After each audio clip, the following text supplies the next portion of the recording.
In this section, we'll learn about complex fractions. Complex fractions are just fractions that have fractions in the numerator or denominator or both. And so it just makes it a more complicated fraction when you have fractions inside of fractions. And so here are three examples of the types of things we're going to end up simplifying. And we're going to use the lowest common denominator to be able to simplify these things. So we'll do those on the next pages. We learned about lowest common denominators in the adding and subtracting rational expressions section. So if you need to review those videos, you can. But what we have here is we have three denominators in this problem. We have an x, a y, and an x times y. And so I've written them here on top of one another so I can circle any things that they have in common between the different denominators. Here's one denominator, here's another denominator, here's the last denominator. And it looks like they have two of them have an x in common and two of them have a y in common, so you only need one from each circle to get your LCD. So what we're going to do is different. We could make this denominator and this denominator the same and make them both become x times y. But, and in this one, it probably would be easier either way, either method. But what we're going to do instead is for the rest of the problems in this section is we're going to use the LCD for a different purpose. We're going to use the LCD to rid ourselves of the complexity of the fraction. And so we're going to get rid of all the extra denominators by multiplying top and bottom by the LCD.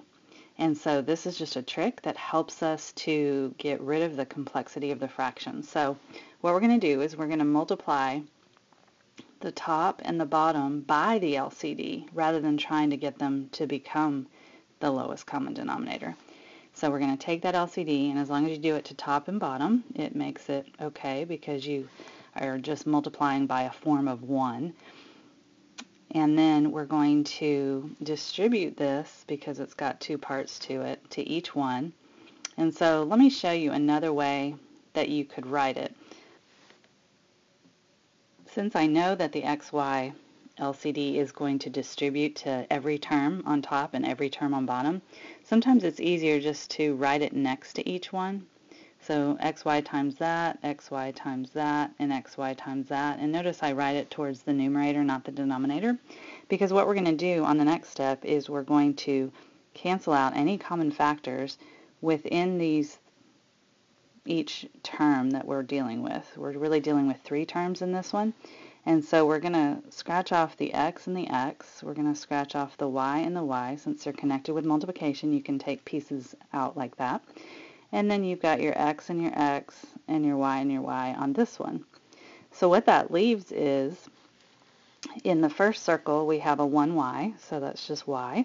In the second circle we have a 1 times x, which is x. And on the bottom we just have a 1 left over, and we actually can drop that completely off, and we're left with y plus x.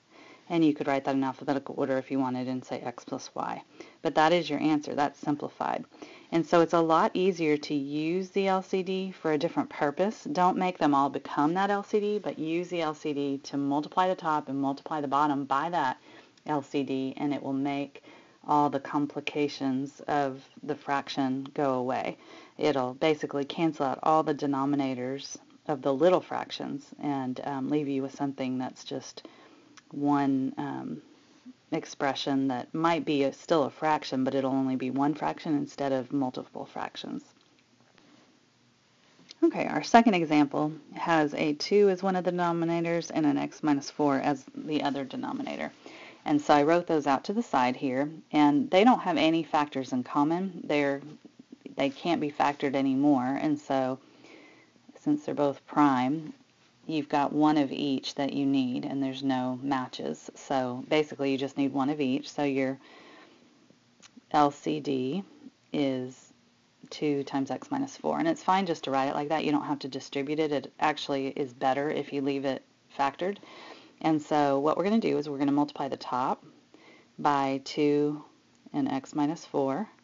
And we're going to multiply the bottom fraction by 2 x minus 4. It's always good to put it kind of up towards the numerator. And then you can start seeing what out of each fraction might cancel. We have one fraction here multiplied by something and one fraction here multiplied by something. And we are going to be able to, these are basically 3 factors, and these again are 3 factors. And so any factors that match top and bottom will be able to cancel, so we'll divide these out and we'll divide these out, and you are left with x plus 3 and x minus 4 on the top fraction, and on the bottom fraction you're left with 2 times 2, which is 4. So the answer is still a fraction, and that's fine. It's just that it's not a complex fraction anymore because you got rid of the extra denominators.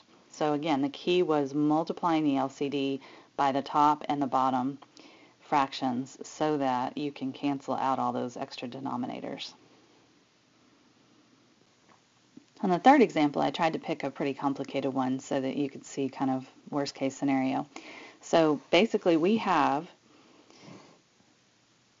a fraction here, a fraction here, a fraction here, and a fraction here. So we need to find the common denominator of all 4 of those denominators that are involved. And so we're going to come up to the side and we're going to write, I'm going to take up a lot of space here and have to continue this on the next page, but we want to take each denominator and write it in its factored form. So here they all are in their factored forms.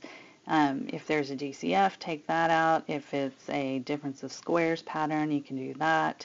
The rest of them were just trial and error unfoiling method, and so we've got them all factored out now. Now what we do is we look to see if 3 or 4 of them have something in common first, and so I see that right here that these 3 have at least one factor in common.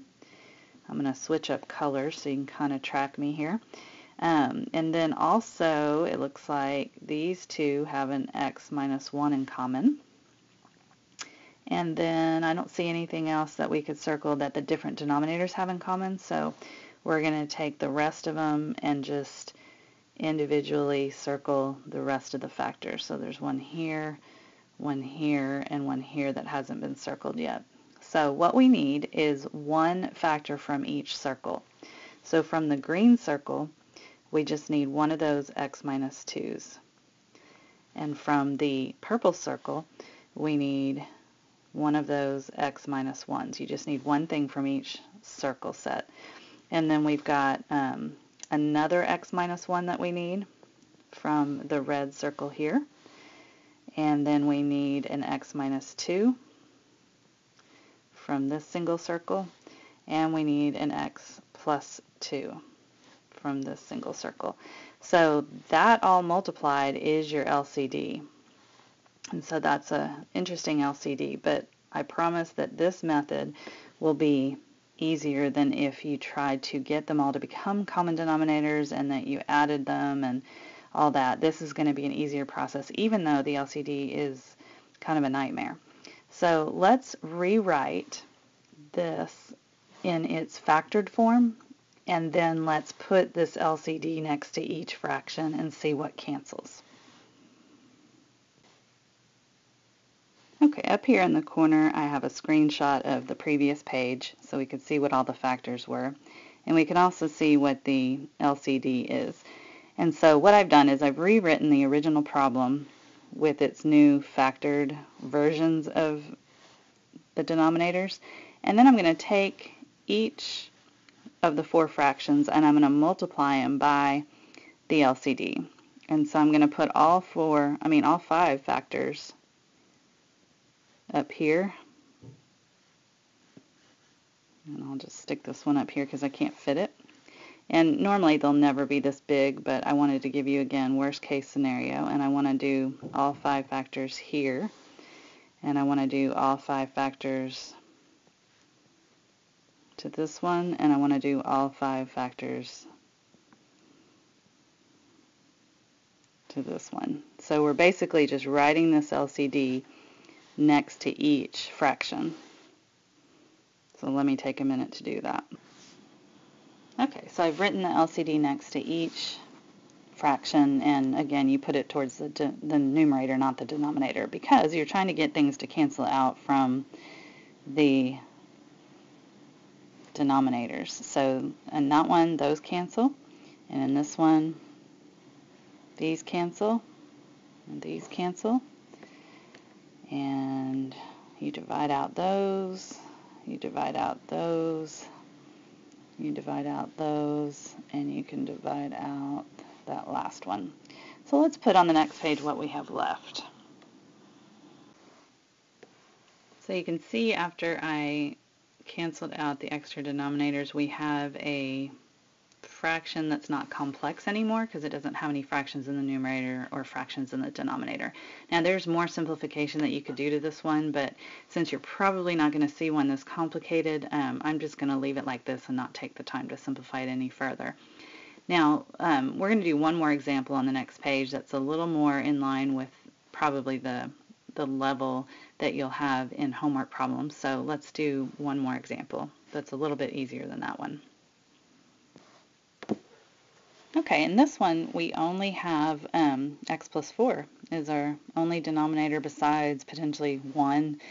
You could put these over 1 if you wanted, but basically the LCD will just be 1 times x plus 4, which is just x plus 4. So all we have to do is multiply each fraction, and remember there's kind of 4 fractions going on here, or 4 terms at least. Multiply each term by x plus 4 because we're distributing it through the top and we're distributing it through the bottom. So it will look like this when we stick all the little x plus 4s in there, and then we start canceling them in each fraction set. Now we can't cancel anything here, so we're just going to leave it, but then this one we can't cancel anything either on these two, but then we can cancel this. Now let's see what we have.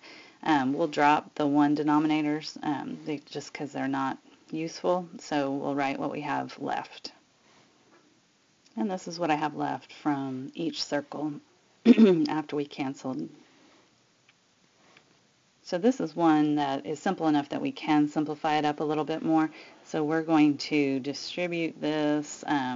Really the 1 just distributes and makes an x plus 4. So let's see what we have left. So this is what we have on the top and bottom, and let's simplify those by combining like terms where we can. And you see what I got down in the blue there. And then you always want to check to see if anything can be factored, because sometimes you will have stuff that can reduce at the very end. But it turns out that this one has an x plus 5 and the bottom has an x plus 7, so we're not going to be able to cancel anything out. But I would leave my answer like that, because if it's in factored form, it kind of proves that there's nothing left that could be canceled out. Some books might leave it like this, but you always want to factor it to see if anything cancels anyway, so I like to just leave it in the factored form at the end. So the key to this lesson is to find the LCD, but don't use it to change all the denominators into that denominator. Use it instead to multiply everything on the top and everything on the bottom by that LCD so that you can start canceling all the little denominators and make this a not complex fraction. And then we will be able to reduce it and simplify it as much as possible after that. So that is complex fractions.